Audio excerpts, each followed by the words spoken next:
ప్రార్థన చేసుకుందాం.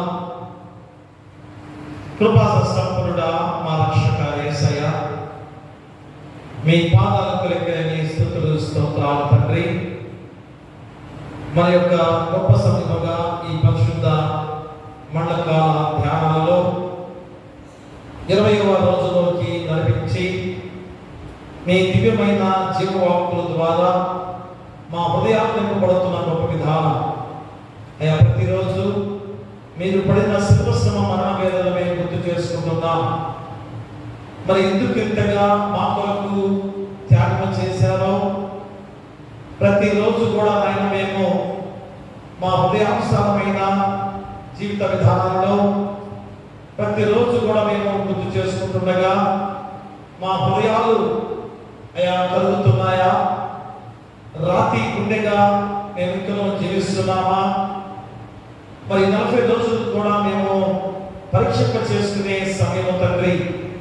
ఎందుకంటే ఈ కాలము వసంత కాలముగా అయా చెట్టు సైతం కూడా తన పండుటాకును ఏ విధంగా రాచుకొని మళ్ళా నూతనంగా చిగురు పెట్టే కాలం. మా జీవితాలు కూడా అలాంటి ఆ గొప్ప విధానంలో మేము ఉండాలి అయ్యా. మేము కూడా నూతనంగా చిగురించాలి. మరి గొప్ప విధానమే తండ్రి ఎంతో ధ్యానాలలో మేము పొందుకునే గొప్ప బాధ్యత. కాబట్టి నేను ఎవరి అశ్రద్ధ నిర్లక్ష్యం చేయకుండా ప్రతి మోకాలు దేవుని సన్నిధిలో మోకరిల్లే విధంగా ప్రతి ఒక్కరిని నడిపించమని, ఈ యొక్క ఆరాధనంతా కూడా మీరే తోడుగా నడిపించమని నీ కుమారుడు మా ప్రభువైన యేసుక్రీస్తు ద్వారా వేడుకొంచున్నాము తండ్రి. ఆమేన్. కలువరి గిరి చేరు మనస, కలువరి గిరి చేరు మనస, శివాస దాస, కలువరి గిరి చేరు మనస, సిలువ పైన చూడు మదేని శ్రీకరుడు ప్రభు యేసు స్వామి, తలను ముళ్ళ కిరీటము వదేని తరచి చూడుమి, కల్వరి గిరి చేరు మనస, పరులకు పకరము సల్వ, ధరను వెలసిన వరపాదముల, కరకు మేకులు కొట్టే దరేనా, కరుణాల పాల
ఓ ప్రభువా, నా పెదవులను తెరువుము, అప్పుడు నా నోరు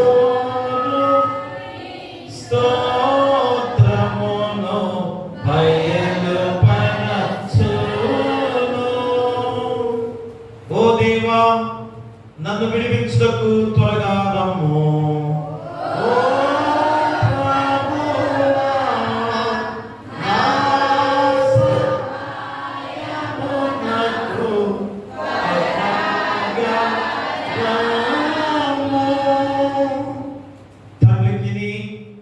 కుమారునికి పరిశుద్ధాత్మకును ఆదియందు ఇప్పుడెల్లప్పుడు యుగ యుగముల తుండునట్లు మహిమ కలుగుగాక.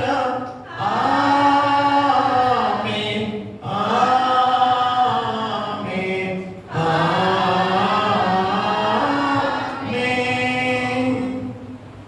ఉత్తరపంచత్రాలుగా కీర్తన గ్రంథము 44వ అధ్యాయాన్ని మన మధ్యలో జరుగులి జ్యోతి గారు వచ్చి ఉత్తరపంచత్రాలుగా 44వ సంకీర్తనను చదవలసిందిగా కోరి ప్రార్థిస్తున్నా.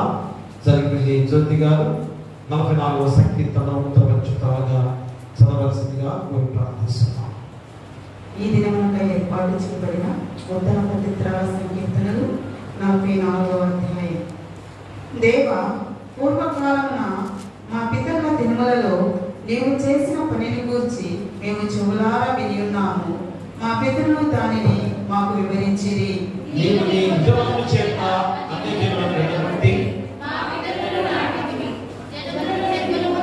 వారిని వ్యాపింపచేసిరి. భోజన పదార్థముగా ఒకడు అప్పగించినట్లు నీవు మమ్మను అప్పగించి ఉన్నావు. అన్యజనులలోనికి మమ్మను చెదరగొట్టి ఉన్నావు.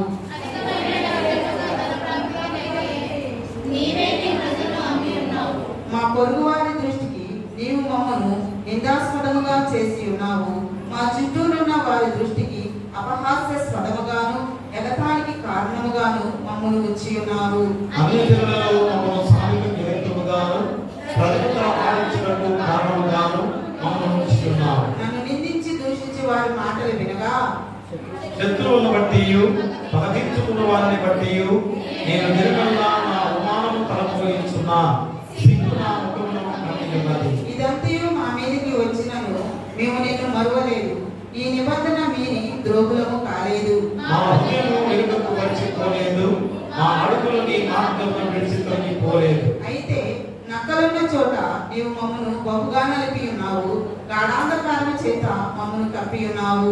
మా దేవుని నామమును మేము మరచి ఉన్న ఎడల ఆయన దేవతలకు మా చేతులు చాపుకున్న ఎడల హృదయ రహస్యములు ఎరిగిన దేవుడు ఆ సంగతి పరిశోధింపక మానునా?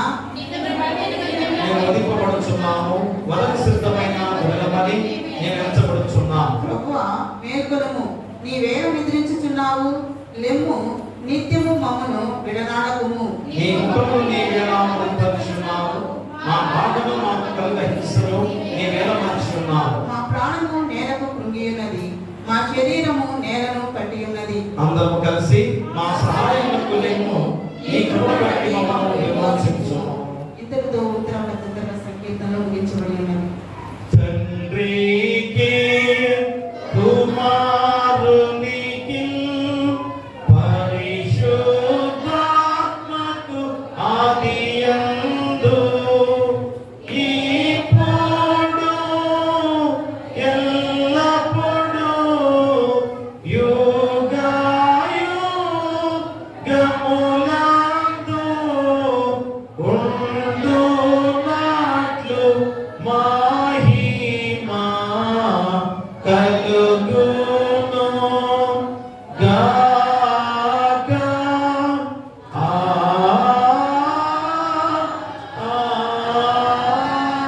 ఆమేన్. మరి ఇద్దరు కొరకి ఏర్పాటు చేయబడిన పాఠ్య భాగాన్ని చదువుటకు మన మధ్యలో మద్దు సుమతి వచ్చి లూకాసు వార్త 22వ అధ్యాయము, లూకాసు వార్త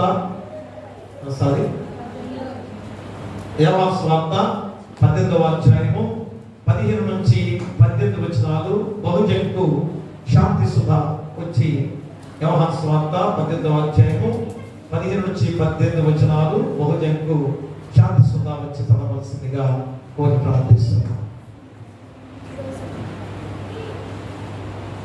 ఈ రోజు ఏర్పాటు చేయబడిన వాక్య పఠనం యోహాను సువార్త 18వ అధ్యాయము 15వ వచనం నుండి 18వ వచనం వరకు 19వ వచనం. సీమోను పేతురును మరి ఒక శిష్యుడును యేసు వెంబడి పోవచుండెను. ఆ శిష్యుడు ప్రధాన యాజకునికి నెలవైన వాడు కనుక అతడు ప్రధాన యాజకుని ఇంటి ముంగిటలోనికి యేసుతో కూడా వెళ్ళాను. పేతురు ద్వారము వద్ద బయట నిలుచుండెను కనుక ప్రధాన యాజకునికి నెలవైన ఆ శిష్యుడు బయటకు వచ్చి ద్వార పాలకురాలితో మాట్లాడి పేతురును లోపలికి తోడుకొని పోయి ద్వారము వద్ద కావలి ఉన్న ఒక చిన్నది పేతురుతో, నీవును ఈ మనుషుని శిష్యులలో ఒకడు కావా అని చెప్పగా అతడు కానెను. అప్పుడు చలివేయుచున్నందున దాసులను బంటోతులను మంట వేసి చలి కాచుకొని నిలుచుండగా పేతురును వారితో నిలవబడి చలి కాచుకొనిచుండెను. ఇంతటితో వాక్య పఠనం ముగించబడి. ఓ ప్రభువా మమ్మను కనికరింపము. దేవునికి స్తోత్రము కలుగును గాక. అలాగనే వాక్య ధ్యానానికి ముందుగా ప్రార్థనలో నడిపించడానికి ఆయన వాళ్ళు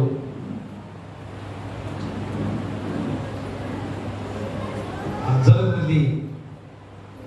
సరే పోపూరి జ్యోతి గారు వచ్చి ప్రార్థన చేయవలసిందిగా కోరి ప్రార్థిస్తున్నాం.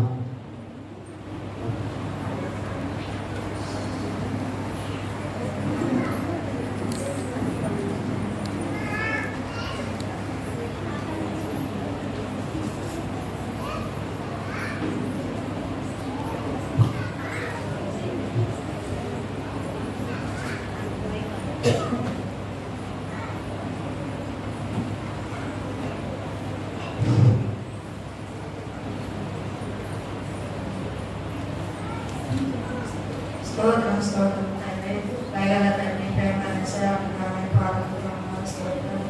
గడిచిన కాలం అంతా నాయన మీరు ఎక్కడ చోటు భద్రపరిచిన దేవా స్తోత్రం అయ్యా. ఈ ఆరాధనలో తండ్రి పిలుచుకుని బెడలు తెచ్చుకుని విధానం బట్టి దేవా స్తోత్రములు. మీ దాసులు మొదలు వచ్చిన మీ ప్రభావ దాసులు మంచి ఆరోగించి జ్ఞానం తెలివినైనా పరిశుద్ధాత్మ దేవా నువ్వు నా తండ్రి అయా ఆత్మీయ మందిరంలో సంచరించిన తండ్రి స్తోత్రములు అయినా నీ ఆత్మ ప్రకారంగా ప్రభావ స్తోత్రములు ప్రతి ఒక్క హృదయాన్ని నైనా నీ వెండి వాయిని చెబుతున్నాను నాయన వినే హృదయం దయచే తండ్రి అయ్యా సాతాను ఏ మాత్రం అడ్డుపడుకుంటు ప్రభావ మీ బిడ్డల ద్వారా నువ్వు మాట్లాడమని అడుగుతున్నాయి. కేవలం నువ్వే మాట్లాడమని అడుగుతున్నా తండ్రి. మీరు చెప్పిన మాట ప్రతి ఒక్క మాట తండ్రి ఆ బిడ్డ హృదయాల్లో భద్రపరుచుకుని హృదయాన్ని భూమిలో నాటబడినట్టు ఫలించినట్టు తండ్రి నీ వాక్యం బ్రతికించింది, నీ వాక్యం జీవించింది కనుక నీ వాక్యం ఓదార్పు ఆదరణ కలిగించింది కనుక దేవా స్తోత్రములనైనా వచ్చిన బిడ్డలుగా రావాల్సిన బిడ్డలు కూడా జ్ఞాపకం చేస్తాయా. ఈ మైలు ద్వారా వింటున్న ప్రతి ఒక్క బిడ్డను కూడా ఆయన బలపరచు అయ్యా. నీకు వందనాలు స్తోత్రములు దర్శించు ప్రతి ఒక్క బిడ్డను బలపరచుమని ఏ బిడ్డ అవసరంతో వచ్చేదో ప్రభా దీవించి మెండుగా ఆశీర్వాదాల బిడ్డలు ప్రతి ఒక్క బిడ్డను దర్శించమని అనుగ్రహించమని ఆత్మీయ ఆకారం నా తండ్రి బిడ్డలు సమృద్ధిగా తిరిగినట్టు నీ కృప దయచేయమని నన్ను జ్ఞాపకం చేస్తామని యేసయ్య నామములో అడిగి వేడుకున్న పరమ తండ్రి ఆమేన్. దయచేసి కూర్చోండి. ప్రియ దేవుని సంగమా దేవులారా, ఈరోజు మన వాక్యాన్ని మన సంఘ పాస్టర్ గారు వచ్చి వాక్యాన్ని అందించవలసిందిగా కోరి ప్రార్థిస్తున్నాం.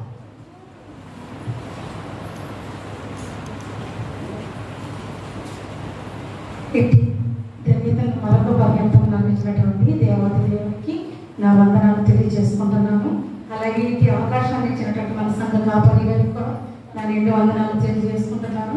కూడి వచ్చినటువంటి సంఘం అందరికీ రాత్రికాల శుభాభివందనములు తెలియజేసుకుంటున్నాను. ఇది నమ్మకం ఏర్పాటు చేయబడిన వాక్య భాగాన్ని మనకి ఇది నమ్మకం ఏర్పాటు చేయబడిన వాక్య భాగము యోహాను సువార్త 18వ అధ్యాయము 15వ వచనం నుంచి 18వ వచనముల వరకు మనకు రాయబడి ఉన్నది. ఈ దినం యొక్క ధ్యానాంశము పేటర్స్ లైఫ్, పేతురు అబద్ధము. ఎండ్లోని 20వ రోజులోనికి అంటే హాఫ్ ఆఫ్ ద డేస్ మనకి ముగిసి ఉన్నవి. మనము 20 రోజుల్లో మరి ఏమి నేర్చుకుని ఉన్నాం, ఏమి మనలోంచి తీసివేసుకుని ఉన్నాం, మరొక సమయాన్ని ఇచ్చి ఉండగా మరి ఈ సమయంలో మనము మనలో ఉన్నటువంటి ఎటువంటి చెడుైన పాపములైనా మరి ఏటిని మనము తీసివేస్తున్నామో వాక్యానుసారంగా మరొకసారి మనం పరిశీలన చేసుకుందామండి. మరి ఈరోజు మనకి ఇచ్చినటువంటి ధ్యానాంశము పేటర్స్ లైఫ్, పేతురు యొక్క అబద్ధము. పేతురు అనే పేరుకు అర్థము మనందరికీ తెలుసు, బండ అని అర్థము. మరి ప్రభువారు ఆ యొక్క రాత్రి కాల సమయంలో పేతురుతో చెప్పినటువంటి మాటలను మనం ఒకసారి జ్ఞాపకం చేసుకున్నాడు. మత్తయి సువార్త 26వ అధ్యాయము 34వ వచనం మనం చూసినట్లయితే, యేసు అతనిని చూచి ఈ రాత్రి కోడి కూయకమునిపే నీవు నన్ను ఎరుగనని ముమ్మారు చెప్పేదవని నీతో నిశ్చయముగా చెప్పుచున్నానెను. యేసు అతనిని చూచి ఈ రాత్రి కోడి కూయక మునిపే నీవు నన్ను ఎరుగనని ముమ్మారు చెప్పేదవని నీతో నిశ్చయముగా చెప్పుచున్నావనెను. యేసు ప్రభువారు ముందుగా చెప్పినట్లుగా పేతురు ఆయనను ఎరుగనని చెప్పే యొక్క సందర్భంలోనిది ఈ వాక్య భాగం. పేతురు విషయంలో మనము 3 అనే సంఖ్యను చాలా ప్రాముఖ్యత కలిగి ఉన్నట్లుగా మనము చాలా వాక్య భాగాల్లో చూస్తూ ఉన్నాం. ఆయన జీవితంలో ప్రతి దాంట్లో కూడా 3 అనే సంఖ్య పదే రిపీట్ అవుతున్నట్లుగా మనం చూస్తూ ఉన్నాం.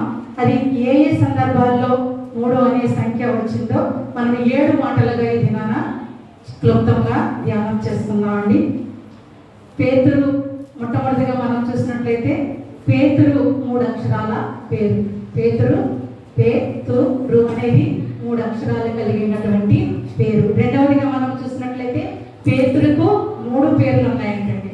పేతురు, సీమోను, కేఫా అనేవి 3 పేర్లు ఉన్నాయి. మూడవదిగా మనం చూసినట్లయితే పేతురు ప్రభువుని వెంబడించిన శిష్యుల్లో 3వ వారిగా ఉన్నాడంట. నాలుగవదిగా మనం చూసినట్లయితే పేతురు తన జీవితంలో 3 విభాగాలుగా ఉందంట. పేతురు జీవితము 3 విభాగాలుగా ఉందంట. మొట్టమొదటి ఏంటంటే ప్రభు పిలుపునకు ముందున్నటువంటి జీవితము. రెండవది ప్రభు శిష్యునిగా పెంతెకోస్తు పండుగకు ముందున్నటువంటి జీవితము. మూడవది పెంతెకోస్తు పండుగ తర్వాత పరిశుద్ధాత్మను పొందుకున్నటువంటి జీవితం. అంటే జీవితంలో కూడా 3 అనే సంఖ్యకు ప్రాధాన్యత వచ్చింది.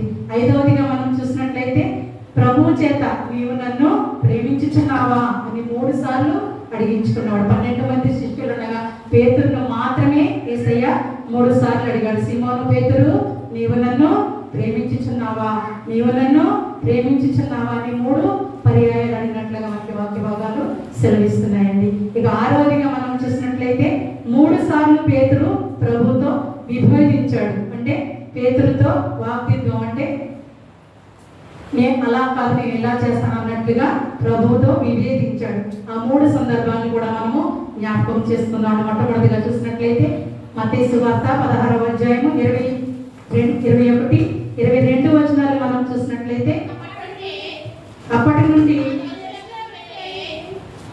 22 చదవండి చాలండి. పేతురు ఆయన చేయి పట్టుకుని ప్రభువా అది నీకు దూరమగును గాక, అది నీకెన్నడనూ కలగదని ఆయనను గద్దింపసాగెను.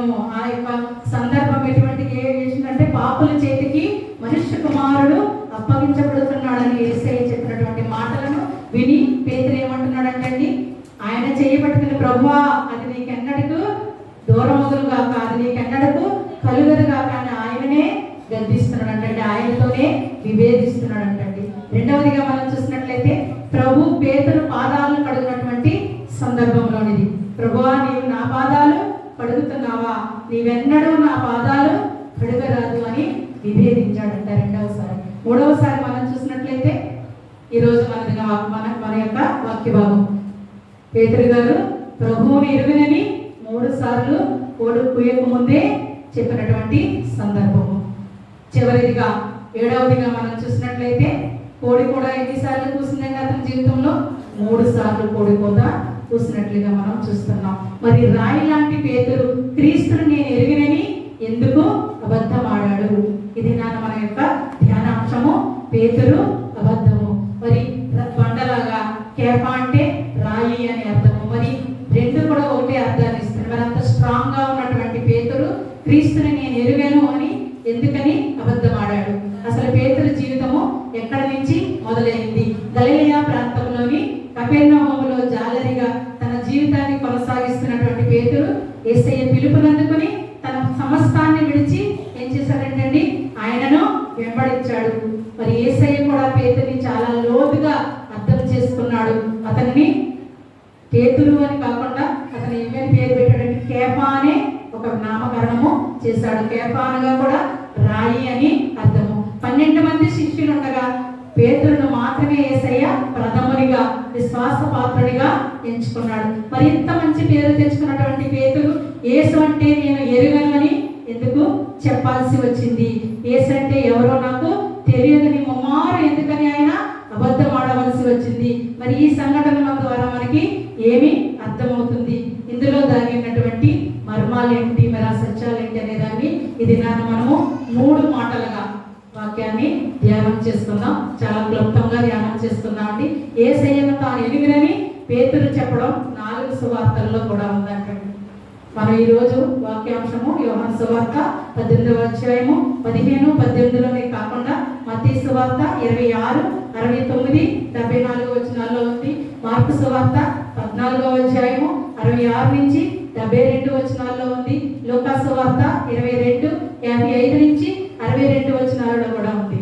మరి యేసయ్య తన 12 మంది శిష్యుల్లో పేతురుని ఎందుకని ప్రథమునిగా విశ్వాసపాత్రుడిగా చూశాడో తెలియాలంటే పేతురు జీవితంలో అతి ప్రాముఖ్యమైనటువంటి 3 సంఘటనలను మనం ఇదేనా ధ్యానం చేసుకుందాం. మొట్టమొదటిది పీటర్స్ అడ్వెంచర్.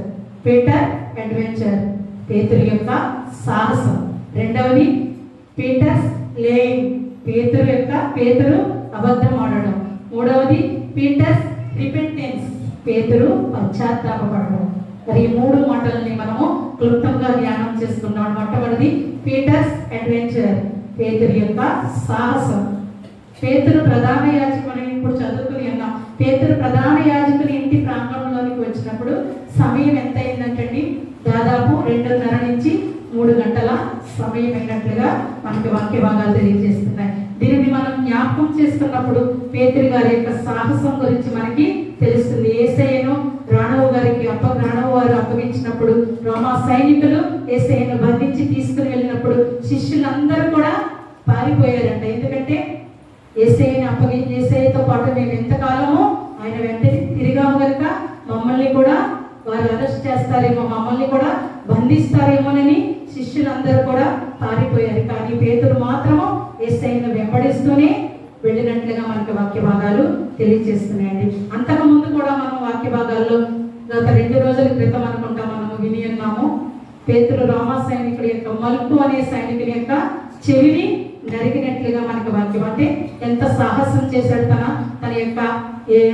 తన యొక్క ప్రభువుని వారు ఇబ్బంది పెడుతూ ఉన్నట్లయితే ఆయన తట్టుకోలేక సాహసంగా కత్తి తీసి అతని చెవిని నరికినట్లుగా మనకి వాక్య భాగాలు ఉన్నాయి. మరి అప్పుడు కూడా ఆయన కూడా యేసయ్యనే వెంబడిస్తున్నాడు. ఎందుకని?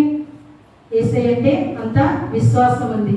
వారందరికీ తెలుసు ఇతనే మా సైనికుల్లో ఒకరిని చెవి నరికాడు అని వారికి తెలుసు. అతనికి ప్రమాదం ఉందని కూడా పేతురికి తెలుసు. అయినా కూడా పేతురు ఒక సాహసాన్ని కనపరుస్తున్నాడు. తన ప్రభువుని వెంబడిస్తూనే ఉన్నాడు. శిష్యులందరూ పారిపోయారు. తన పరిస్థితి ఏంటో తనకి తెలుసు. వారికి దొరికిపోతే తన పరిస్థితి ఏమవుతుందో కూడా తనకి తెలుసు. అయినా కూడా ప్రభువుని వెంబడిస్తున్నాడు.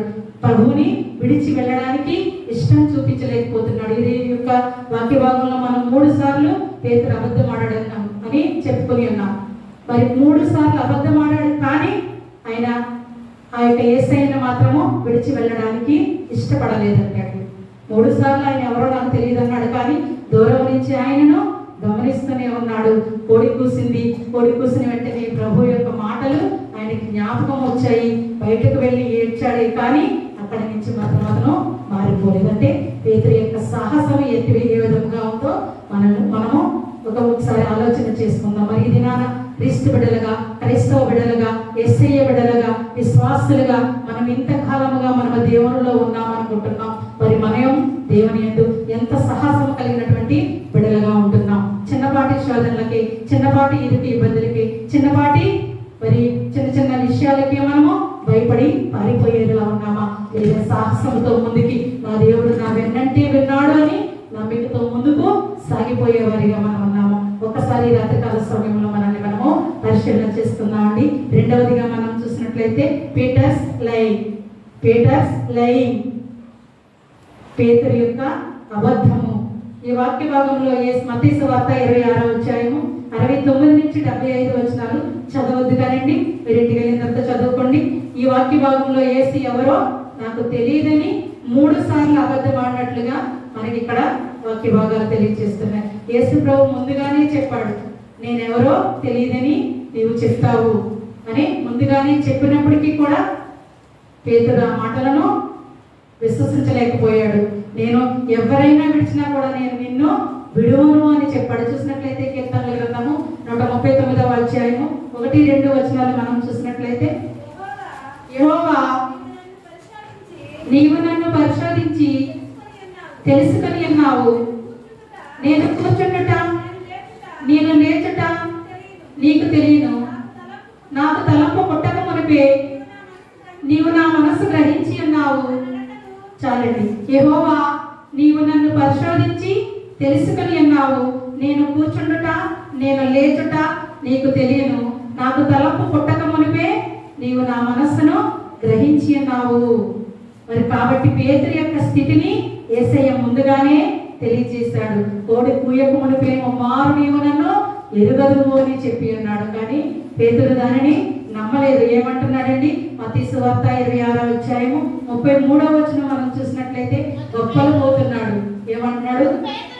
అందుకు పేతురు, నీ విషయంలో అందరూ అభ్యంతరపడినను నేను మాత్రం ఎన్నడూ అభ్యంతరపడనని ఆయనతో చెప్పాను. దేవుడు మన జీవితాల్లో జరగబోయే వాటిని ముందుగానే తెలియజేస్తాడంటే నువ్వు జాగ్రత్తగా ఉండు అని అర్థం అండి. కానీ మనం ఏం చేస్తూ ఉంటామండి? ఈ లోకంలో నేను చాలా బలము గలవాడిని, బలము గల దానిని, పలుకుబడి ఉన్నవాడిని, పరపతి గల దానిని, నాకు ఎదురే లేదని మనం ముందుకు వెళుతూ ఉంటాం. కానీ యేసయ్య మాటను నిర్లక్ష్యం చేసినట్లయితే ఎదురు దెబ్బలు తినవలసి ఉంటుంది. ఇక్కడ పేతురు కూడా గొప్పలు పోయాడు. ఎవరైనాను అభ్యంతర పడవచ్చేమో కానీ నీ విషయంలో నేనెన్నటికీ అభ్యంతరము పడనని చెప్పాడు. అసలు ఎందుకు పేతురు జీవితంలో ఎలా జరిగిందని మనం చూసినట్లయితే దానికి 2 కారణాలుగా మనము చెప్పుకోవచ్చు అంటండి. పేతురు జీవితంలో ఎందుకు ఇలా జరిగిందంటే, ఒకటి వీక్నెస్, ఒకటి రెండవది ఫియర్. అతని యొక్క బలహీనత, అతని యొక్క భయము. ఈ 2 విషయాలు అతనిలో ఉండబట్టే అతను ముమ్మారు అబద్ధమాడి ఉన్నాడు. మరి మనం మొట్టమొదటిగా చూసినట్లయితే హెచ్చరికనైనా నిర్లక్ష్యం చేశాడు. లూకాసు వార్త 22వ అధ్యాయము 31 నుంచి 34 వచనాల వరకు మనం చూసినట్లయితే,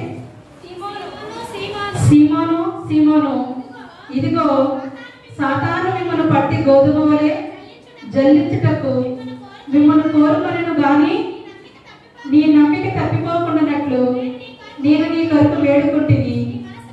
నీ మనసు తిరిగిన తర్వాత నీ సహోదరులను స్థిరపరచమని చెప్పాను. అయితే అతడు, ప్రభువా నీతో కూడా చెరలోనికి మరణము వరకును వెళ్ళుటకు సిద్ధముగా ఉన్నానని ఆయనతో అనగా, ఆయన పేతురు, నీవు నన్ను ఎరుగునని ముమ్మారు చెప్పు వరకు నేడు కోడి కూయదని నీతో చెప్పుచున్నాను నేను. సీమోను సీమోను ముందుగానే ఆయనని హెచ్చరించాడు. ఇదిగో సాతాను మిమ్మల్ని పట్టి గోధుమ వలె జల్లించుటకు మిమ్మల్ని కోరుకొనెను గాని నీ నమ్మిక తప్పిపోకున్నట్లు నేను నీ కొరకు వేడుకుంటుని. నీ మనసు తిరిగిన తర్వాత నీవు మరలా వచ్చి నీ సహోదరులను సిద్ధపరచుమని చెప్పినప్పుడు పేతురు ఏం చేస్తున్నాడండి? గొప్పలు పోతున్నాడు. అతడు, ప్రభువా నేను నీతో కూడా ఎక్కడికైనా వస్తాను, చెరసాలలోకైనా వస్తాను, మరణానికైనా వస్తాను, కానీ నేను నిన్ను విడువను అని చెప్తున్నాడు. అయితే ఆ మాటకు పొరేసు వారు ఏమంటున్నారండి? పేతురు నీవు నన్ను ఎరుగవని ముమ్మారు చెప్పు వరకు ఈ యొక్క నేడు కోడి కూయదు అని యేసయ్య చెప్తున్నాడు. ప్రభు ముందుగానే హెచ్చరించాడు, కానీ పేతురు ఆ మాటలను నిర్లక్ష్యం చేశాడు. యేసయ్య గెత్సెమని, రెండవదిగా మనం చూసినట్లయితే యేసయ్య గెత్సెమనే తోటలో మరి ప్రార్థన చేస్తున్న వాక్య భాగాలు కూడా మనం చెప్పుకొని ఉన్నాం. మరి ఆ ప్రార్థన చేస్తున్నప్పుడు మార్కు సువార్త 14వ అధ్యాయం 37వ వచనం చూసినట్లయితే, మార్కు సువార్త, మరలా ఆయన వచ్చి వారు నిద్రించుచుండగా చూచి, సీమోను, నీవు నిద్రించుచున్నావా? ఒక్క గడి అయినను మేలుకొని ఉండలేవా? మీరు శోధనలో ప్రవేశించకుండానట్లు మెలకువగా ఉండి ప్రార్థన చేయుడి.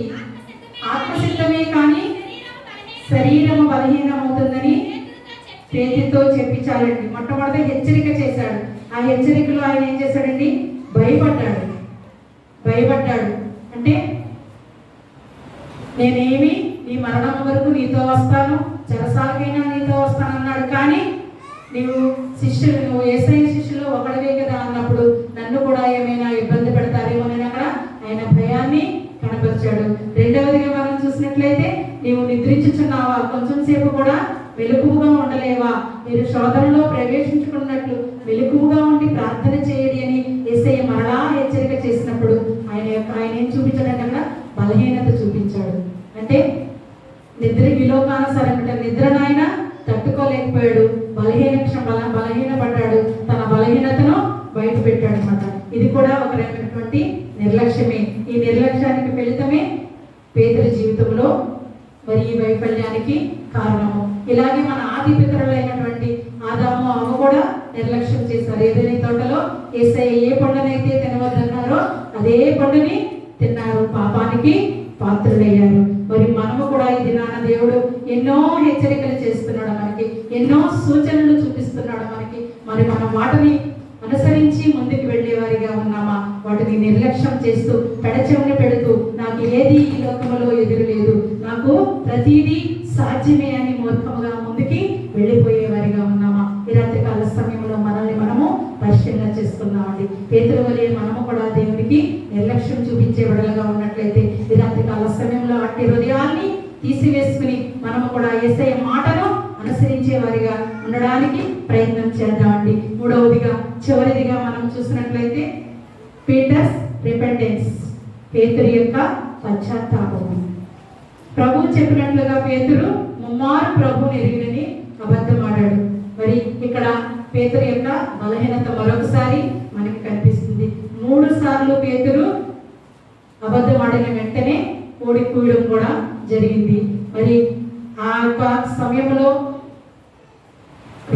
రోమీయులు రాత్రిని 4 జాములుగా చేస్తూ ఉండేవారంటే, 4 జాములుగా లెక్కలేస్తూ ఉండేవారు. మొదటి జాము ఎక్కడి నుంచి మొదలవుతుందంటే రాత్రి 6 గంటల నుంచి 9 గంటల వరకు ఒక జాముగా వారు లెక్క వేస్తారంట. 9 గంటల నుంచి 12 గంటల వరకు మరొక రెండవ జాముగా వారు లెక్క వేస్తారంటండి. 12 గంటల నుంచి 3 గంటల వరకు మూడవ జాముగా వారు లెక్కిస్తారంట. మరి 3 గంటల నుంచి తెల్లవారి 6 గంటల వరకు 4వ జాముగా వారు లెక్కిస్తారంట. మరి 3 జాములు గడిచే లోపునే పేతురు ముమ్మారు అబద్ధమాడినట్లుగా మనకి ఇక్కడ వాక్య భాగాలు సెలవిస్తున్నాయండి. ఆ పేతురు 3వసారి అబద్ధం చెప్పేటప్పటికి అక్కడ రోమన్ సైనికులు డ్యూటీ అయిపోయి మరలా డ్యూటీ మారే సమయం అంటండి. ఆ సమయంలో అక్కడ వారికి ఒక కొమ్ముతో ఒక బోర ఉంటుందంట, దానిని ఊదుతారంటండి. దాని పేరు గ్యాలీసినియం అని పిలుస్తారు. అంటే the period of the early morning when the roosters begin to crow, అంటే దాని అర్థము కోడి కోత కూసే వేళ అని అర్థం అంటే అది. మరి ఆ కోడి కోత కూసే వేళకు ఆ యొక్క పేతురు యేసయ్య చెప్పినట్లుగా ముమ్మారు నాకు ప్రభు అంటే ఎవరో తెలియదని చెప్పినట్లుగా మనం జ్ఞాపకం చేసుకోవచ్చు. మరి అలాగే చూసినట్లయితే కీర్తనలు 38వ అధ్యాయం 1 నుంచి 5 వచనాల వరకు మనం చూసినట్లయితే, యెహోవా కోపద్రోహము చేత నన్ను గద్దింపకము, నీ ఉగ్రత చేత నన్ను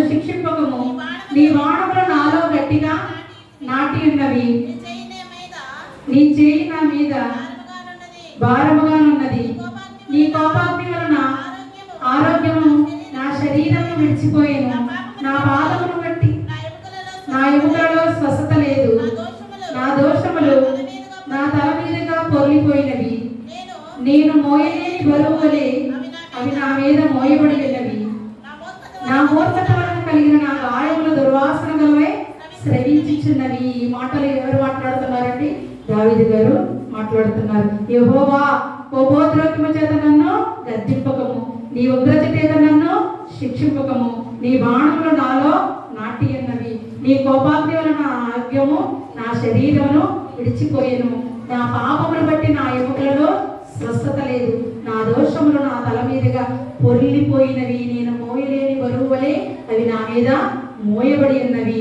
నా మూర్ఖత వలన కలిగిన గాయములు దుర్వాసన గలవై స్రవించుచున్నవి అని మరి అనగా ఈ దినాన కూడా మరి పేతురు కూడా అలాగే తన పాపాన్ని ఒప్పుకుంటున్నాడంట. ప్రభువా, నీవు చెప్పినప్పుడు నేను వినలేదు, నీ మాటను నేను ఆలకించలేదు, నిర్లక్ష్యం చేశాను, గొప్పలు పలికాను, కానీ నీవు చెప్పినదే నా జీవితంలో జరిగిందని సంతాపపడి ఏడ్చినట్లుగా మనకి వాక్య భాగాలు తెలియజేస్తున్నాయండి. మరి మనము కూడా దావీదు ఈ వాక్యాన్ని ఎలా అయితే చెప్పకుండా మనము కూడా మనముగా అనువదించుకుని మనము కూడా నా పాపములను బట్టి నా ఎముకలలో స్వస్థత లేదు. నా దోషములు నా తల మీద పొర్లిపోయినవి. నేను మోయలేని బరువు వలె అవి నా మీద మోపబడి ఉన్నవి. దేవా, నా మూర్ఖత వలన కలిగిన నా గాయముల వలన దుర్వాసన గలవై స్రవించుచున్నవి. మనం ఎప్పుడైతే ఎరిగిన హృదయంతో పశ్చాత్తాప హృదయంతో తప్పిపడి పేతురు వలె సంతాపపడి మనం దేవుని ఎదుట ఒప్పుకుంటామో, నిన్ను నన్ను కూడా ఆయన క్షమించే దేవాది దేవుడిగా ఉన్నాడు. మరి ఒప్పుకోవడానికి మనము సిద్ధపడిన బిడ్డలుగా ఉన్నామా? ఇంకనూ సిద్ధపడలేని బిడ్డలుగానే మనం ఈ లోకంలో జీవిస్తున్నామా? మరి ఇక్కడైతే ఈ సంఘటనకు ముందు నేను శక్తివంతుడని తలిచాడు, నేను గొప్పవాడిని, నాకంటే గొప్ప శిష్యుడు యేసయ్యకు లేడు అని ఆయన గొప్పలు చెప్పుకున్నాడు. కానీ ప్రభు తనని సరిగ్గా అర్థం చేసుకోలేదనుకున్నాడు. కానీ ఏం జరిగిందండి? ప్రభు చెప్పిన మాటలే తన జీవితంలో నెరవేరాయి.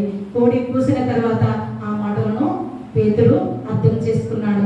బయటకు వెళ్ళి సంతాపపడి వచ్చినట్లుగా మనకి వాక్య భాగాలు సెలవిస్తున్నాయి. మరి దినాన మనం కూడా ఆలోచన చేసుకుందాం. మరి మన సంగతి ఏమిటి? మనం కూడా దేవుళ్ళలో తప్పిపోయినప్పుడు సంతాపపడే వారిగా ఉన్నామా? దేవుణ్ణి వేడుకునే వారిగా ఉన్నామా? ఒకవేళ నిజముగా మనము తప్పిపోయి ఉన్నట్లయితే దేవునిలో ఈ దినాన ఈ రాత్రికాల సమయంలో యేసయ్యని అందరం కూడా అడుగుదాం, ప్రభువా, నేను నీలో నుండి తప్పిపోయిన బిడవలే జీవిస్తున్నానేమో, అట్టి స్థితిలో నుండి నన్ను పైకి లేవనెత్తి నేను కూడా నిన్ను అనుసరించే బిడగా, నీ రాకడ సమయంలో నీతో పాటు ఎత్తబడే బిడగా ఉండడానికి నీ సహాయాన్ని నాకు దయచేయి ప్రభు అని వేడుకునే వారిగా ఉండాలని కోరుకుంటూ మిమ్మల్ని, మీ కుటుంబాన్ని దేవుడు దీవించిన కాక ఆమేన్. నాకు ఇట్టి అవకాశం ఇచ్చినటువంటి సంఘ కాపరి గారికి మరొకసారి నాకు తెలియజేస్తాను. ప్రియ దేవుని సంగమా, బిడ్డలారా, మరి చదువుకున్న వాక్య భాగంలో పేతురు మరి హెచ్చరికలను నిర్లక్ష్యం చేశారు. మరి దేవుని హెచ్చరికలు ఎప్పుడైతే నిర్లక్ష్యం చేస్తామో ఎంత ఘోరమైన కన్నీటితో దుఃఖంతో ఉండే స్థితిని పేతురు జీవితంలో ఈరోజు మాకు చూపించిన కదా. మరి రెండవది, ప్రార్థనా జీవితం అనేది కోల్పోతే ఎన్ని శోధనలు మనకు వస్తాయో నిరూపించిన గొప్ప వాక్యం. అందుకని పేతురు జీవితము మరి ఎంత గొప్ప జీవితము, దేవుడిని వెంబడించిన వాడే, మరి దేవుడితో ఎంతో ప్రధానమైన వాడిగా ఉన్నవాడే. కానీ మరి దుందుడుకుగా ప్రతిదానికి కూడా నిర్ణయాలంటాడు. మా యేసుక్రీస్తు వారిని గద్దించిన క్షణాలు ఉన్నాయి. ఇంకా కొన్ని సందర్భాల్లో ఆటంకపరిచిన సందర్భాలు కూడా ఉన్నాయి. అదే సాతాన వెనుక గుమ్మాన్ని కూడా గద్దిస్తాడు. అంటే ఇవన్నీ కూడా పేతురు జీవితంలో దేవుడు ఎందుకని ఇలాంటి విధానంలో నడిపించాడనగా మా పేతురుని జల్లెడ పడుతున్నాడు దేవుడు. ఇంకా అతనిలో ఏ విధమైన పాపం ఉండకుండా, ఏ విధమైన దోషము లేకుండా పవిత్రమైన వాడిగా సిద్ధపరచడానికి దేవుడు ఎన్ని సందర్భాల్లో అతన్ని సిద్ధపరిచి ఉన్నాడో గుర్తు చేసుకోవాలి. అందుకని అలాంటి పేతురుకి దేవుడు పరలోక తాపత్యముని అప్పగించిన గొప్ప విధానం. ప్రేమరా, ఈరోజు మన జీవితాల్లో కూడా అలాంటివి ఎన్నో వస్తుంటాయి. కాబట్టి కానీ మనం ఏం చేయాలి? దేవుని హెచ్చరికలను ఎప్పుడు కూడా నిర్లక్ష్యం చేయకూడదు. ఎన్నో హెచ్చరికలు దేవుని వాక్యం ద్వారా ఈరోజు మనకు వినపడుతున్నాయి. మరి ఆ హెచ్చరికలు నిర్లక్ష్యం చేస్తే ఏమవుతుంది? ఎంత సంతాపపడి ఏడ్చాడో అది చాలా గొప్ప మాట. ఏదో మనం సింపుల్ గా సంతాపపడి ఏడ్చేయడం కానీ మరి వ్యాఖ్యానాలలో అతను పడిన దుఃఖము చాలా భయంకరమైన దుఃఖం. అయ్యో ఏంటి నా జీవితము దేవుని విషయంలో ఇంత తప్పిదం నేను చేశానా అని కన్నీటితో దుఃఖంతో తన జీవితాన్ని మార్చుకున్న క్షణం. మరి ఈరోజు కూడా మనం కూడా మన జీవితాలు ఏ రీతిగా దేవుని హెచ్చరికను నిర్లక్ష్యం చేస్తున్నప్పుడు ఎన్నో శోధనలు మనకు వస్తాయి. మరి మెడుకుగా ఉండి ప్రార్థన చేయకపోతే ఎన్నో శోధనలు వస్తాయి. అని పేతురు జీవితంలో మరి ఏ రీతిగా పేతురు అబద్ధమాడిన క్షణాల్లో మరి హెచ్చరిక చేశాడు. పేతురు 3 సార్లు అబద్ధమాడతారు. మరి దేవాది దేవుడిగా యేసుక్రీస్తు వారు చెబితేనే నిర్లక్ష్యం చేశాడు. ఈరోజు మనము కూడా ఎందుకు ఈ పాఠ్య భాగాల యొక్క శ్రమకాలంలో ధ్యానం చేసుకుంటున్నాం? ఖచ్చితంగా దేవుని శిలువ శ్రమలో ప్రతిదీ కూడా మన జీవితాలకి అన్వయించుకోవాలి. మన జీవితానికి అన్వయించుకోవాలి ఖచ్చితంగా. అందుకనే ఈరోజు మనం కూడా దేవుడు చేసే హెచ్చరికలు ఎన్నో వాక్యాల ద్వారా మనకు తెలుస్తున్నాయి. వాటిని నిర్లక్ష్యం చేస్తే ఇంతకన్నా ఘోరమైన కన్నీటితో దుఃఖముతో వేదనతో ఉండబోతున్నాం. అది 2వ రాకడగా అగ్ని ఆరదు పురుగు చావదు కదా. మరి వెలుగుగా ఉండి ప్రార్థన చేయమని కూడా ఖచ్చితంగా చెప్పబడిన వాక్యం. మరి చక్కటి వాక్యాన్ని క్లుప్తంగా సమయ ప్రకారంగా పాస్టర్ గారు చెప్పిన గొప్ప విధానంలో మరోసారి పాస్టర్ గారికి మరి మా సంఘం తరపున నిన్న ఉన్నా తెలియజేస్తున్నాం.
మహాగరుడా, మహాపరిశుద్ధుడా, మా మిక్కిలి ప్రియ పరలోకపు తండ్రి, పరమండలమందు ఆశీనుడిగా ఉన్న గొప్ప దేవా, మీకే వేలాది స్తుతులు స్తోత్రాలు.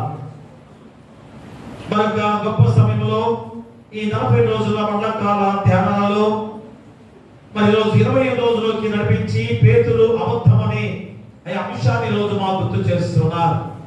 ఎందుకనగా తండ్రి, మీరు హెచ్చరిక చేశారు, పేతురు కోడి కుయ్యకు మునిపేను 3 సార్లు ముమ్మారు నువ్వు అబద్ధమాడతావంటే ఎంత నిర్లక్ష్యం చేశాడు.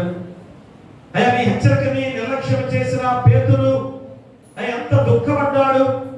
అలాగే మెలుగుగా ఉండి ప్రార్థన చేయమంటే అయ్యా నిద్రపోతున్న వారిగా జీవించిన విధానాలు, అయ్యా దాని ద్వారా ఎంత దుఃఖము, ఎంత కన్నీటి వేదన. ఈరోజు ఆయన పేతురు జీవితంలో అలాంటి దుఃఖము తండ్రి జరిగిన సందర్భాన్ని ఈరోజు మాకు చూపిస్తున్నారు. అయ్యా సంతాపపడి ఏడ్చెను అనే మాటలో ఎంత కన్నీటి వేదనతో ఏడ్చిన సందర్భాన్ని మాకు గుర్తు చేస్తున్నారు. ఎందుకంటే యేసుక్రీస్తు వారిగా అయ్యా మా కొరకు సిలువ వేయబడుతున్న ఈ సందర్భంలో అయ్యా మీరు శిష్యులు కూడా రక్షణ చేసిన సందర్భం కూడా అయ్యా శిష్యుల్ని వదిలిపెట్టండి, నన్ను మాత్రమే మీరు పట్టుకోండి అని ఎంత జాలి కరుణ చూపించిన ఆయన వారిని పంపించిన సందర్భం. అలాంటి సందర్భంలో అయా పేతురు యేసుక్రీస్తు వారిని ఎలాగా బంధిస్తున్నారో, ఏం చేస్తున్నారో చాటుగా మాటుగా చూడటానికి అయా యేసుని బంధించి తీసుకెళ్తున్న సందర్భంలో చూస్తూ వెళ్ళాడు. ఆ సందర్భంలో 3 సార్లు కూడా ఆయన యేసు శిష్యుల్లో ఒకరివి కదా అంటే ఆయన ఎంతగా అబద్ధమాడాడు. యేసు అంటే ఎవరో నాకు తెలియదు, ఎంత భయంకరం. అందుకనే పేతురు జీవితంలో ఆయన 7 సందర్భాల్లో 3 అనే సంఖ్యతో ఆయన ఎన్నిసార్లు తగిన ఆ యొక్క 7 సార్లుగా అతను చేసిన విధానాలు. ఎందుకంటే 7 పరిపూర్ణత. కాబట్టి ఇక్కడ పేతురు విషయంలో ఆ పరిపూర్ణమైన సంఖ్య ద్వారా తన జీవితమే మార్చబడిన విధానాన్ని ఇక్కడ గుర్తు చేసుకోవాలి. అయ్యా మేము మా జీవితాల్లో కూడా అయ్యా 7 అనేది పరిపూర్ణ సంఖ్య. ఇంకా ఆయన మనం 7 తప్పిదాలు చేస్తున్నామా? మరి 7 సంఖ్య పూర్తయిన వెంటనే మా జీవితాలు అయ్యా పరిపూర్ణంగా పరిశుద్ధంగా మార్చబడాలి. కాబట్టి ఈరోజు పేతురు జీవితంలో ఎంత గొప్ప స్థితిని పొందుకున్నవాడు. కాబట్టి ఆయన అలాంటి పేతురును పరలోక తలక్షలు అప్పగించిన ఆయన గొప్ప స్థితిని కూడా పేతురుకు అప్పగించున్నారు. కాబట్టి ఆయన పేతురు ఆయన అబద్ధమాడాడని మేము తప్పుడు వాడనుకుంటున్నాం. కానీ ఆయన మనుషుల్లో ఉండే ప్రతి అవలక్షణాలను అయా చెడు గుణాలని తీసివేయటమే ఆయన శిష్యుల్లో ప్రతి శిష్యుల్లో మాకు గుర్తు చేస్తున్నారు. ఆయన పేతుల్లో ఉన్న ఆ చెడు లక్షణాలు కూడా ఆయన మాకు గుర్తు చేసి ఉండగా అలాంటి జీవితాన్ని మాకు కలిగి ఉండకుండా ఉండాలని అయ్యా మేము దేవుని ఎరగమని అనకూడదు తండ్రి. ఎందుకంటే కొన్ని సందర్భాల్లో అయ్యా తండ్రి వారికి ఏదైనా తపస్తించినప్పుడు అయ్యా నాకు తెలియదు అనే వారు కూడా ఉన్నారు తండ్రి.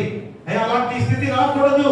అయ్యా దేవుని ఎదిగిన బిడ్డలుగా దేవుని హెచ్చరిక నిర్లక్ష్యం చేయకుండా అయ్యా ప్రార్థనతో జీవించే వారిగా ఉంటే అయ్యా పేతురు ఎంత గొప్ప జీవితాన్ని పొందుకున్నాడో అది కూడా మేమందరం కూడా పొందుకునే గొప్ప ధన్యత మాకు అనుగ్రహింపచేస్తున్నదా.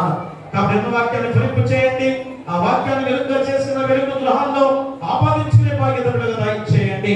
అయ్యా వచ్చిన వారు రాని వారు దాపి ఉన్నవారు నడివచ్చిన ఉన్నవారు ఎవరి ప్రాదేశం ఉన్నవారు చిన్నబిడ్డలు కుష్ఠరోగులు అనాథలు అభాగ్యులు గర్భిణీల కోసం దయచేయండి. బాధితురాలు తన బిడ్డలు క్షేమంగా ఉంచండి. పిల్లలు లేని వారి బిడ్డలు దయచేయండి. వివాహాలు కాని వారికి వివాహాలు చేయండి.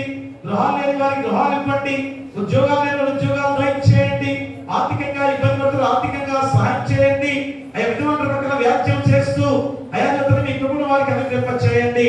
ఇక్కడ తండ్రి ఆయన అనారోగ్యంతో బాధపడుతున్న బిడ్డలు మా సంఘంలో కానీ గ్రామంలో కానీ హాస్పిటల్లో కానీ మరి ఎంతమంది ఉన్నారో మా సంఘంలో చాలా మంది తండ్రి ఆయన వేరే వేరే జబ్బులతో బాధపడుతున్న వారు ఉన్నారు. యేసు నామములో గద్దించి తండ్రి మీ హస్తంతో తాకి ముట్టి స్వస్థపరచమని వేడుకలు ప్రార్థన చేస్తున్నాం. అలాగే పశువుల కాపరులు గొర్రెల కాపరులు దీవించండి. పాడి పశువుల పక్షాలను దీవించండి. అలాగే వ్యవసాయదారులను వ్యాపారస్తులను దీవించి అయ్యా లాభదాయకంగా లభించమని వేడుకలు ప్రార్థన చేస్తున్నాం. మరి ఇక్కడ ఉద్యోగస్తులు దూర ప్రాంతాల్లో ఉద్యోగాలు చేస్తున్న బిడ్డలు రాకపోకల మీద తోడుగా ఉండండి. ప్రమోషన్లతో నడిపించి ఇంకా ఆయన గొప్ప స్థితిలో వారు ఉంటారని కృప దయచేయండి. అలాగే ఆయన ఈ సమయంలో అయా చదువుకున్న బిడ్డల విషయంలో ఇంటర్మీడియట్ ఎగ్జామ్స్ రాస్తుండగా మంచి మార్కులతో విజయం సాధించుకునే బాధ్యత బిడ్డలు దయచేయండి. 10th క్లాస్ ఎగ్జామ్ జరుగుతుండగా అయా మంచి మార్కులతో విజయం సాధించుకుని రాకపోకల్లో ఎడదెబ్బ తగలకుండా నడిపించి గొప్ప విజయంతో ముందుకు సాగాలని కృప దయచేయండి. అలాగే ఆయన మరి వేరే వేరే ఎగ్జామ్స్ కూడా రాబోతున్నాయి. వాటిలో కూడా విజయం సాధించుకొని మంచి ఉద్యోగాలు సరిపడే బాధ్యత బిడ్డలు దయచేయండి. అలాగే రాష్ట్రంలో 10 బిడ్డలను దీవించండి. వారికి రాష్ట్రం చుట్టూ కూడా మీ దేవదూతలను ఖచ్చితంగా ఉంచమని మీరు కూడా ప్రార్థన చేస్తున్నాం. మీకు ఆయన మరి ప్రజల క్షేమాన్ని కోరుతూ చేసే ఉద్యోగస్తులు వారు ఏ విధంగా లంచగొట్టులుగా ఉండకుండా ప్రజల క్షేమాన్ని కోరుతూ చేస్తే ఆ ఉద్యోగాలలో తిరిగి మీ ద్వారా గొప్ప ప్రతిభ బాధ్యత దయచేయబోతున్నారు. అటు కృప వారికి దయచేయండి. అలాగే ఆయన ప్రపంచ నాయకులు, దేశ నాయకులు, రాష్ట్ర నాయకులు, జిల్లా నాయకులు, గ్రామ నాయకులు శాంతి సమాధానాలతో చక్కగా పరిపాలించే బాధ్యత దయచేయమని ప్రార్థన చేస్తున్నాం. మరి ఆయన మరి సమయంలో ఆయన ప్రతి ఒక్క బిడ్డలు వాహనాల మీద ప్రతి వారిని పెట్టుకుని ప్రార్థన చేస్తున్నాం. అయ్యా వాహనాల మీద ఎన్నో ప్రమాదాలు జరుగుతున్నాయి. ఎలాంటి ప్రమాదం జరగకుండా క్షేమకరంగా నడిపించమని వేడుకలు ప్రార్థన చేస్తున్నాం. మరి కష్టపడి పనులు చేసుకునేవారు వారి కష్టాన్ని దగ్గర ప్రజలు తప్పించండి. ఎందుకంటే ఎంతో కష్టపడి అయ్యా వారు చేస్తున్న పనుల ద్వారా వారి జీవనం గడుపుకుంటున్న గొప్ప విధానము అంటే వారికి దయచేయండి తండ్రి. అలాగే ఈ సమయంలో తండ్రి ఆయన మేము ప్రార్థన చేస్తున్నాం. మా ప్రార్థన ఆలకించిన నూతన దేవాలయ నిర్మాణ విషయంలో ఖచ్చితంగా బిడ్డలు ఒక అవగాహనకి రావచ్చే విధంగా మీ కృప దయచేయండి. మరి ఆ దేవాలయ నిర్మాణము ముందుకు సాగే బాధ్యత దయచేయమని ప్రార్థన చేస్తున్నాం. మరి తండ్రి మరి రోజు ఆయన మరి దివ్యటి గారు, పోపురి కోటేశ్వరరావు గారు, మేరీ గారు దంపతులు, వారి కుటుంబం, తండ్రి నాయన, వారి తల్లి గారు, దివ్యటి గారు తల్లి గారు, పుల్లమ్మ గారు జ్ఞాపకార్థం నాయన మరి అప్పుడు జ్ఞాపకం చేసుకున్న సమయంలో 14 సంవత్సరాల నుండి 15 సంవత్సరంలో ప్రవేశిస్తుండగా అప్పుడు జ్ఞాపకం చేసుకుంటున్నారు. ఎంత దీవెనకరము!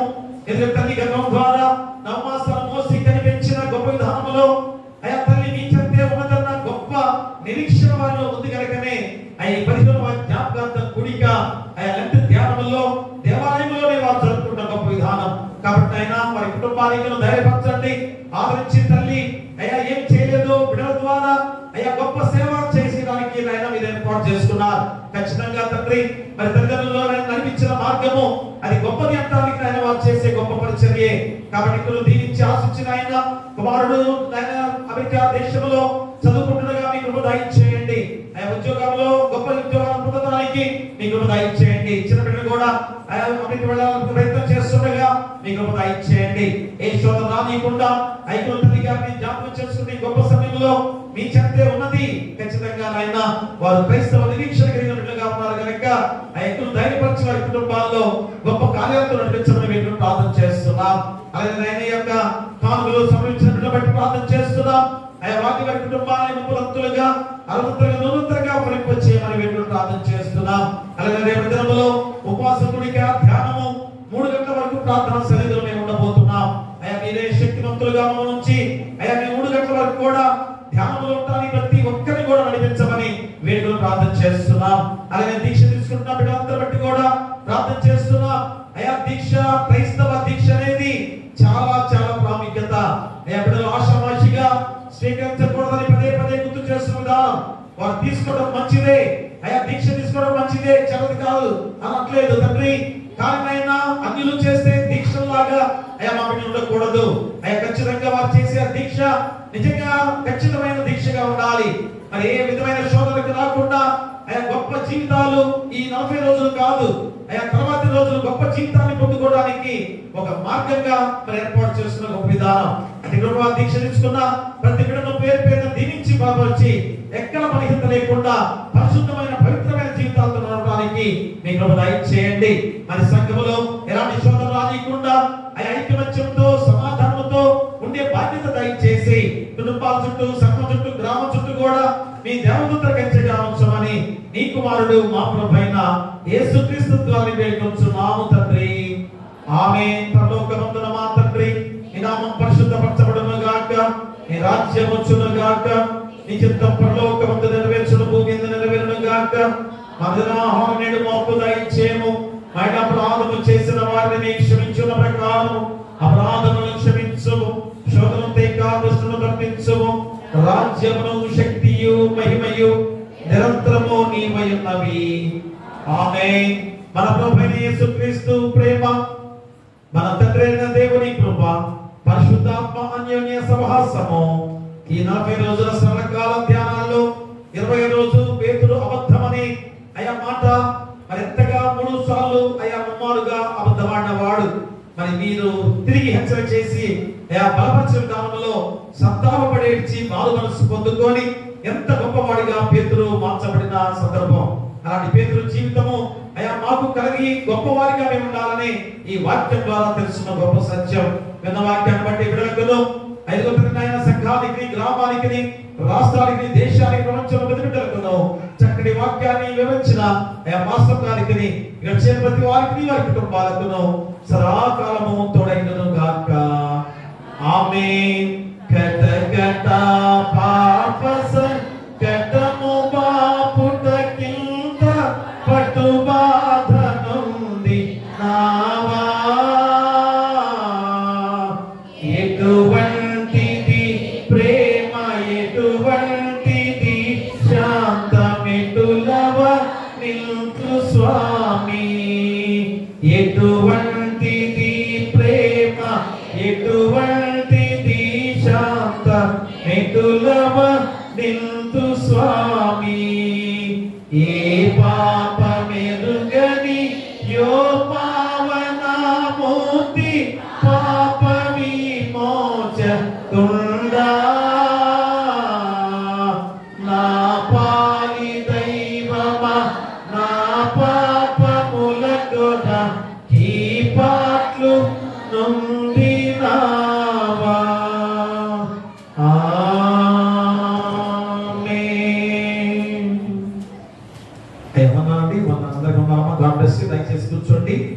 దయచేసి కూర్చోండి. ఈరోజు మరి మన తెలియని గారు, పోపూరి కోటేశ్వరరావు గారు, మేరీ గారి కుటుంబం, వారికి ఇచ్చిన బిడ్డలు మరెంతో దీవెనకరంగా తల్లి గారు ప్రేమ గొప్ప విధానంలో ఉంది కనుక 14వ జ్ఞాపకార్థ కూడిక ముగించుకొని 15వ సంస్థ జ్ఞాపకార్థ కూడికగా దేవాలయంలో ఏర్పాటు చేసుకొని మరి తల్లి గారిని జ్ఞాపకం చేసుకుంటూ ఆ తల్లిని మరెంతో దీవెనకరంగా నడిపించిన తల్లి సాక్ష్యంగా మరి ఆ బిడ్డ విధానంలో మరి బిడ్డలుగా గొప్పగా ఎదుగున్నారు కనుక మరి చిన్న విధానము రీతిగా మరి వారు విధవరాలకు మరి దుప్పట్లు ఇవ్వడానికి మరి సిద్ధంగా ఉన్నాయి. మరి దయచేసి దేవాలయం ఉన్న వారు దయచేసి మాత్రం, ఎందుకంటే దేవుని ఆలయంలో మరి దేవుని సన్నిధిలో ఇస్తుంది కనుక ప్రతి ఒక్కరు కూడా వచ్చి వారు తీసుకొని వెళ్ళవలసిందిగా కోరి ప్రార్థిస్తున్నాను. ఎందుకంటే ఒక చక్కటి వాక్యం ద్వారా మరి వారు కలిగిన ఆలోచన ప్రకారంగా, ఎందుకంటే 27వ యాకోబు పత్రిక 27వ వచనంలో తండ్రి అయిన దేవుని ఎదుట పవిత్రమును నిష్కలంకమైన భక్తి ఎదురుగా దిక్కులేని పిల్లలను విధవరాలను వారి ఇబ్బందిలో పరామర్శించుటయు ఇహలోక మాలిన్యం తన కట్టకుండా తను తాను కాపాడుకుంటాయి. మరి ఈ వాక్యం ఎంత ప్రాముఖ్యమైన వాక్యమో, ఎందుకంటే మన భక్తి ఎలాగా చూపించాలో అది ఖచ్చితంగా ఆ దిక్కులేని పిల్లల విషయంలో, విధవరాల విషయంలో మనం వారికి మరి మేలుకొలుపుగా ఉండాల్సిన బాధ్యత మనపై ఉంది. అందుకని చాలా మంది కూడా చాలా పేద బిడ్డలకి అనాథాశ్రమాలు, ఇంకా వృద్ధాశ్రమాలు ఉంటాయి. చాలా మంది అలాంటి వాటి కాడ పుట్టినరోజు జరుగుతున్నప్పుడు మరి ఇక్కడ ప్రార్థన పెట్టుకొని మరి అక్కడికి వెళ్ళి వారికి భోజనాలు కూడా ఇచ్చేవారు చాలా మంది ఉన్నారు. అది క్రైస్తవ జీవితాల ద్వారానే ప్రతి ఒక్కరు కూడా ముందుగా మనమే అలాంటి వాటిని ఎక్కువగా ప్రోత్సహించుకొని నడిపిస్తున్నాం. అది ఎంతో దీవెనకరము. మరి ఈరోజు మనము అంత చక్కగా ముందుకు సాగుతున్నప్పుడు ఈరోజు అదే విధానంలో మరి తల్లి గారిని జ్ఞాపకం చేసుకుంటూ మరి విధవరాలకు మరి దుప్పట్లు ఇవ్వడానికి మరి తెలియని గారి కుటుంబం నుంచి వారు దుప్పటిస్తున్నారు. చాలా ప్రార్థన చేసుకొని వాటిని ఇద్దాం. దయచేసి అందరూ కూడా వచ్చి తీసుకురావాల్సిందిగా కోరి ప్రార్థిస్తున్నాం. దైవ తండ్రి, కృపా దేవ, మా రక్షక యేసయ్య, ఈ పాదాలు గ్రహించిన స్తుతులు స్తోత్రాలు తండ్రి. మరి గొప్ప సమయంలో పోపూరి పుల్లమ్మ గారు జ్ఞాపకార్థంగా మరి 14 సంవత్సరాల నుండి 15వ సంవత్సరంలో ప్రవేశించుండగా మరి వారి కుమారుడు తన నాయన మరి పోపూరి కోటేశ్వరరావు గారు, మా డెలిగేట్ గారు తన నాయన, వారి యొక్క సత్యమణి గారు, మేరీ గారు, వారికి ఇచ్చిన బిడ్డలు ఇద్దరు ఎంతో దీవెనకరంగా తండ్రి నాయన మీ కృప ద్వారా నడిపిస్తున్నారు. మరి తల్లిదండ్రులను పెంచిన పెంపకంలో బిడ్డలు ఎంత గొప్ప స్థితికి నాయన ఎదిగిన గొప్ప విధానం. కాబట్టి ఈ రోజు ఆయన తల్లి జ్ఞాపకం చేసుకుంటూ ఆ తల్లి జ్ఞాపకంగా 5 విధవరాలకు ఆయన దుప్పట్లు ఇవ్వాలని గొప్ప ఆలోచనతో మరి ఆయన దేవాలయానికి వచ్చిన వారిలో వారికి ఇవ్వడానికి ఆయన సిద్ధంగా వచ్చిన గొప్ప విధానం. కాబట్టి ఆయన ఖచ్చితంగా ఇప్పుడు యాకోబు పత్రికలో మరి ఆ వాక్యం తండ్రి ఆయన ఖచ్చితంగా మా భక్తి ఎలా ఉండాలి, పేద పిల్లలకు అలాగే విధవరాలకు ఆయన ఏ విధంగా సహాయం చేసే విధానంలో ఉండటయే అది భక్తి అని కూడా ఆయన వాక్యం ద్వారా సెలక్షణ విధానం. ఆయా మనసులో ఆ వాక్యాన్ని చదివినప్పుడు ఆయా తండ్రి వారికి కలిగిన గొప్ప విధానం ద్వారా ఈ రోజు ఆ గొప్ప విధానాన్ని ముందుకు నడిపించుకుంటూ తల్లి జ్ఞాపకం చేసుకుంటున్న గొప్ప విధానం. కాబట్టి ఆయన క్రైస్తవ నిరీక్షణ ఆ తల్లి నాయన మీ చెప్తే ఉన్నదన్న ఆ గొప్ప నిరీక్షణలో వారు బలమైన వారిగా ముందుకు సాగుతున్న గొప్ప విధానం. ఒకనొక సమయంలో ఆ యొక్క కలుసుకోబోతున్న సత్యాన్ని కూడా గుర్తు చేస్తుండగా ఇందులో ధైర్యపరచండి, ఆదరించి ఓదార్చి ఆ కుటుంబంలో ఎప్పుడు తల్లి ఏం చేయలేదో అది చేయడానికి బిడ్డలు ఎప్పుడు కూడా ముందుకు సాగుతున్న గొప్ప విధానమే. కాబట్టి ఆయన పరిశుద్ధాత్మ శక్తిని వారికి కుమరించి మరి బిడ్డలు దీవించండి. తండ్రి గొప్ప స్థితిలో వారు నడుస్తున్నారు. మరి ఏ శోధన రానికుండా ఆయన వారు చేసే ప్రయాణాల్లో కానీ దూర ప్రాంతంలో అమెరికా దేశంలో ఆయన చుట్టూ కూడా మీ దేవదూతల కచ్చగా ఉంచండి. మరి ఇక్కడ ఆయన డెలిగేట్ గారు, మేరీ గారు దంపతులు ఆయన వారు చేస్తున్న ప్రయాణాల్లో మీకు తోడుగా ఉండండి. మంచి ఆరోగ్యంతో నడిపించమని ఏ శోధన రానికుండా వారికి ఆ చుట్టూ బిడ్డ కూడా మీ దేవదూతల కచ్చగా ఉంచమని నీ కుమారుడు మా ప్రభువైన యేసుక్రీస్తు ద్వారా వేడుకొంచున్నాము తండ్రి. ఆమేన్. తండ్రి, కుమార, పరిశుద్ధాత్మ త్రియేక దేవుని సదాకాలము తోడైనను గాక. ఆమేన్. ఆమేన్. దయచేసి అమ్మా అలాగనే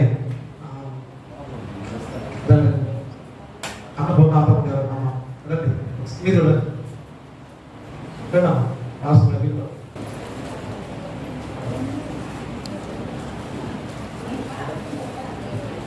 మేరీ గారు మీరు రండి అమ్మా. మేరీ గారు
దయచేసి మరి లేకపోతే బాగా వృద్ధాప్యం ఉన్నవారు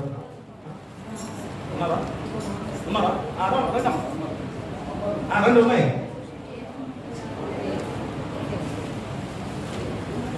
కొద్ది వృద్ధాప్యంలో ఉన్న వారు కూడా రావచ్చు. బాగా వృద్ధాప్యం ఉన్న వారు ఉంటే వారు కూడా రండి దయచేసి. మరండి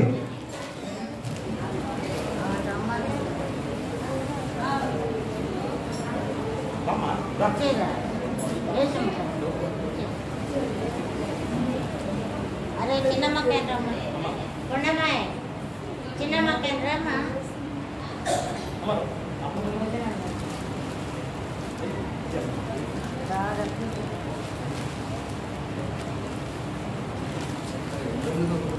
అక్కకెళ్ళి అక్కకిచ్చిరప్పు తీసుకో అక్కకి అమ్మ ఇది అక్కకెత్తుకెళ్ళి సరే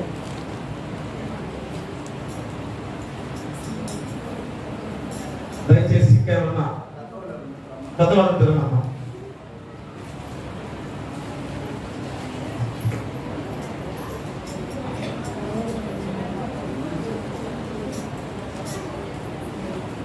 ఇంకా ఉన్నారా? పెద్దవాళ్ళు రండి. కొద్ది వృద్ధాప్యం ఉన్న వాళ్ళు రండి దయచేసి. కళాకృతి చేస్తున్నా.